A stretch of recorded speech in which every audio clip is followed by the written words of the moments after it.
Right, okay, so this class is an introduction to the listening part of the test, the first test that you come through in IELTS.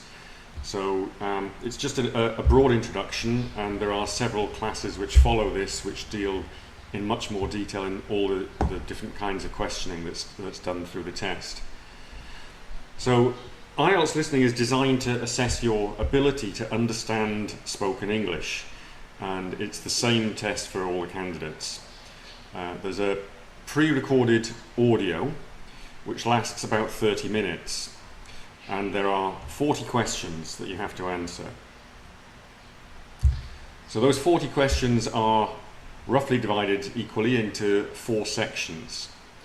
So each section may contain 2 or 3 link passages of 2 to 3 minutes each. So that's 2 to 3 minutes of audio that you have to listen to. And there will be one longer passage of about 5 minutes. So the passages get more difficult as you progress through the test. So during the audio, you will hear a variety of situations. Some will be monologues and some will be dialogues. So some obviously are just one person speaking, and others are dialogues where 2 or more people are having a discussion. You'll hear both male and female voices, and you'll also hear a variety of accents. Some will be English, Canadian, Australian, American, and so on, all native English accents. But the same thing applies all the way through, that you will only hear the audio script once. You only get one chance at listening to the audio script.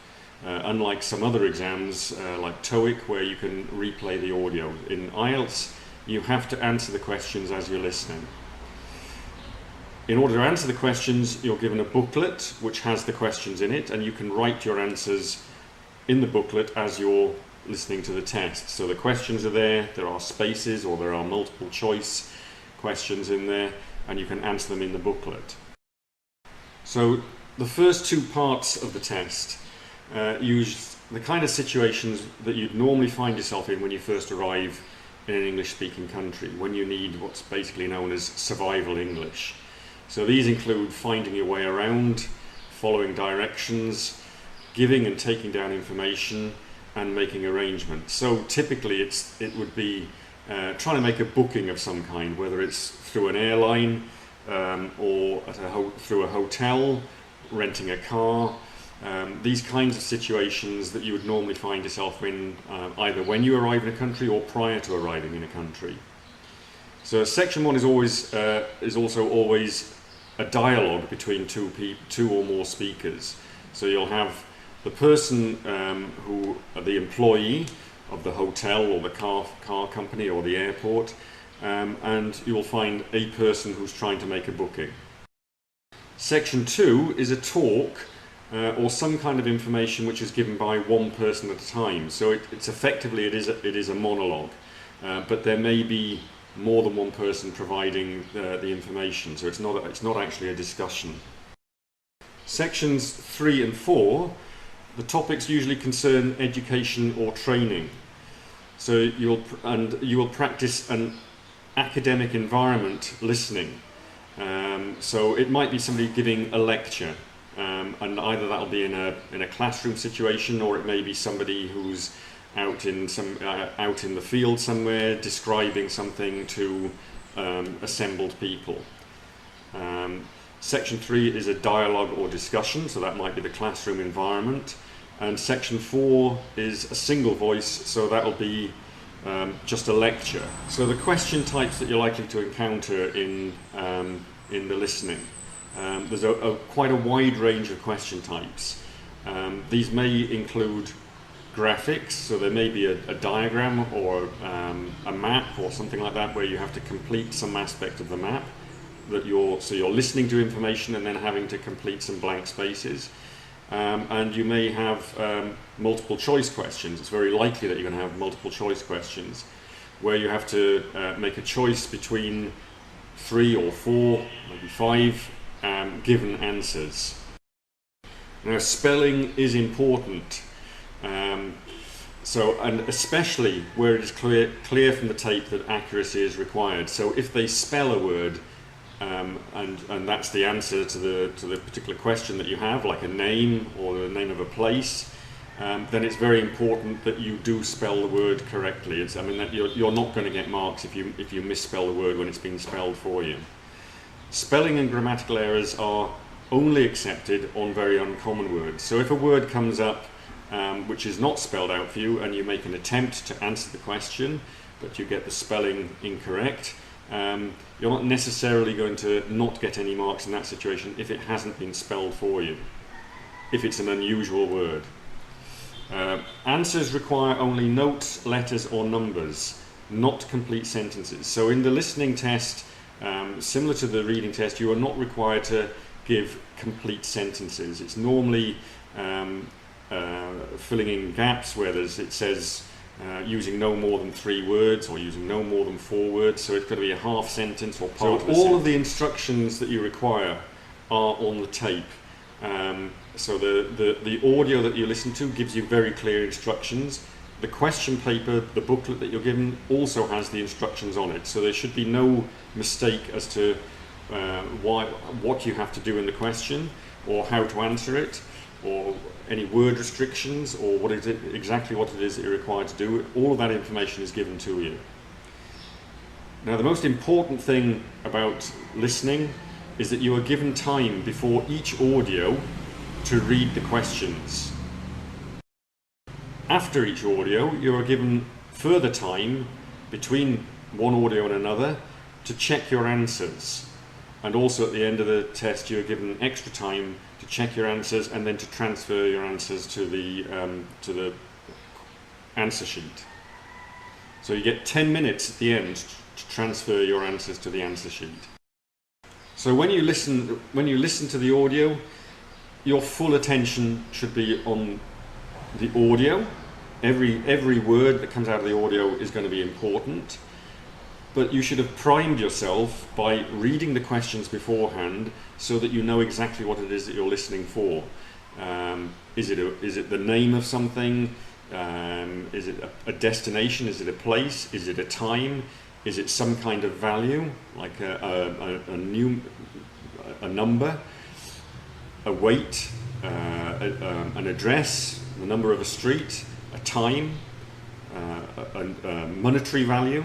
So those are the sorts of things you can tell from the questions exactly what it is that you're going to be listening for. So therefore you should be able to answer accurately. It's not necessary in the listening to be able to understand every single word that's said. There are almost certainly going to be words that you don't understand in any given test. So you need to be able to effectively fill in those gaps yourself. So within the context of what you're listening to, is the word that you missed important or not important? Can you understand generally within a sentence or a passage what they're actually talking about? Don't panic if you miss a word. Take the context as a whole. That's the important thing. Since you'll hear the information only once, it is particularly important that you prepare yourself properly before you listen and anticipate what you will hear. So the really important things that you must do: read the questions, understand the question, follow the recording, recognize the answer, and then write down the answer. So the big difference between IELTS listening test and other listening exams is that you only get to hear the audio once. So this doesn't seem like a big problem when described like this until you finish listening to a particular audio section, because then you realise that you may have missed a crucial element, a crucial piece of information, and you need to hear it again. You don't get that opportunity in the exam. So one of the common problems that people have with the listening test is that you may predict that you need a number, but you have trouble distinguishing what that number is. There are certain numbers in English that sound very similar. So in particular, the teen numbers and the numbers that are in tens. So is it 15 or 50? Is it 17 or 70? So if in certain audio situations, particularly on a bad telephone conversation, if you've got a bad line when you're making a call, very often you might check, did you say 50 or 15? Was it 70 or 17? So you have to be very certain or particular when you're listening that you're actually writing down the correct number. So the other problem, common problem, is spelling. So you must make every effort to ensure that the words are spelled correctly. And make sure that you practice those tricky letters. When they spell a word out for you, make sure that you can tell the difference between A, E, I. So I know that a lot of my students, when I say A, they write down E. And if I say I, they write down A. So be very sure, and O and U as well. So be sure that you know the difference between particularly the vowel sounds when they're spelled out. Also, letters like G and J can sound similar, and B and V, and P and F. So if you hear those letters, make sure you write them down correctly, because we know that particularly here in the Philippines, that often those letters are interchangeable. So spelling is always important, even if the word is not spelled out for you. So you must know from the question, you must know what specific information you are actually listening out for. Is it a time or a place? A fact or an attitude, for example. This means that you must analyse the questions in the time that you have before the audio starts to find out what information you're listening for, and read the instructions very carefully. So at this point it's very useful when you're reading the questions to actually underline the important part of the question.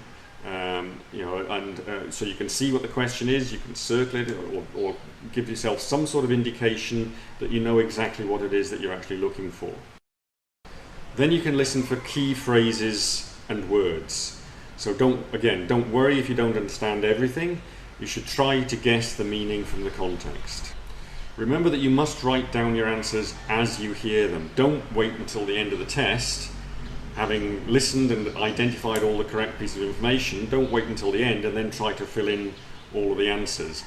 As the answers come up, as they come up in the audio, you write them down immediately and move your pen to the next question so that you are ready to write down the next question or the next answer.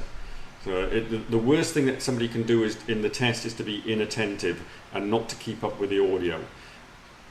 It's quite common, quite a common mistake, that you miss one answer, and while you're fretting or getting anxious about the one that you missed and trying to rack your brains over it, you then miss the next one, and then you miss the next one because you know that you've missed the first two, and these things can compound themselves. So it's a common mistake is for people getting over anxious during the exam and then missing maybe 4 or 5 questions in a row because they didn't keep up with the audio. If you miss an answer, move on.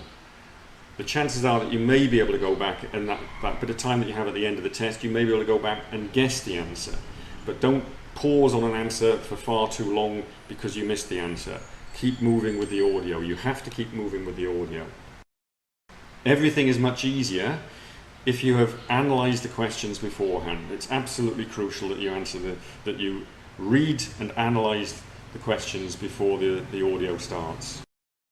And at the end of the test, you have each of the sections of the test, you have this time to check your answers. It's a fairly short amount of time, but it's very important. Don't waste that time. Use the time as it's suggested to check your answers. You may go back and check the spelling and find that you've made a spelling mistake.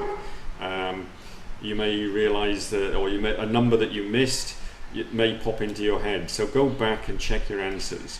Do what's the time that's given to you. Use the time. Don't sit back and relax and think, okay, that audio's finished and I'm waiting for the next one. You have a minute or whatever it is to check your answers, so check your answers.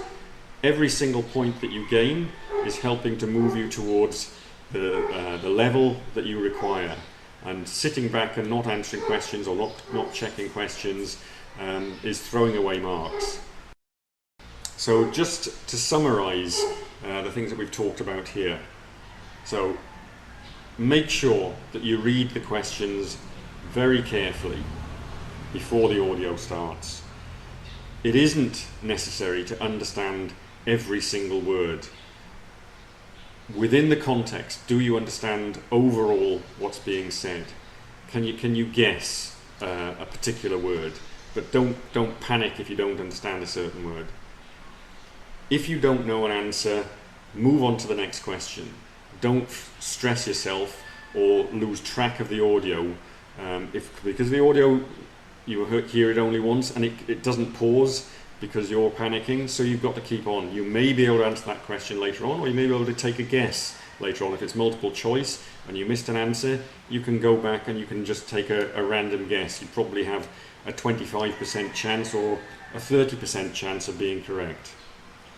If you're not sure about an answer, write down something. So don't lose marks because of empty spaces. So the exam must be done in pencil. So make sure that you have a pencil and an eraser with you so that you can make corrections. So spelling is important. Make sure that your handwriting is clear. So where it's not multiple choice, where you're actually writing no more than 3 words, make sure that your handwriting is clear. Where you're writing letters for the multiple choice on your answer sheet, make sure that the letters you write down are very, very clear. Don't lose marks because your B's look like your G's. Really make sure that the printing is very, very clear. There's no mistake that the examiner is going to make over, well, did they mean this letter or multiple choice? So the instructions tell you how many words you can write. No more than 2 letters or 2 words, and in no more than 3 words. So you have to use that instruction and apply that instruction. So if it says no more than 3 words, you may be able to answer the question with 1 word, but you cannot try and answer the question with 4 words. Even if you've got the right information, you will not get the mark because you haven't followed the instruction. You've used 4 words rather than 3 words. So you can use less when it says no more than. You can use less, but you cannot use more than the stated number of words, whether it's 2 or 3. So you have time at the end of each section to check your answers. Use that time. As soon as you finish a question, move on to the next section and start reading the questions to prepare you for the next part of the test. You have 10 minutes at the end to copy your answers. So make sure you copy the right answer next to the right number. So when you're completing the answer sheet, make sure you put the right answer on the right line on the sheet. Don't lose marks because of transcription errors when you're copying from your booklet onto your answer sheet. Make sure you put the right answer on the right line. And the other thing is to do as much practice as possible before the exam, and continue to practice as long as possible and as close as possible to the exam. If you're months away and you're already getting very good scores, don't stop practicing. Continue to practice, even if it's once a week in the final couple of weeks before the exam. Continue to practice this part of the test. A lot of people think that the listening test is very easy, and I think it probably is the easiest of the 4 disciplines in the exam. But then don't forget to practice it, because there may be a technique that you adopt, or you may pick up a bad habit in the time that you're not practicing. So make sure that you continue to practice at least once a week before you get to the exam. And that concludes this lesson.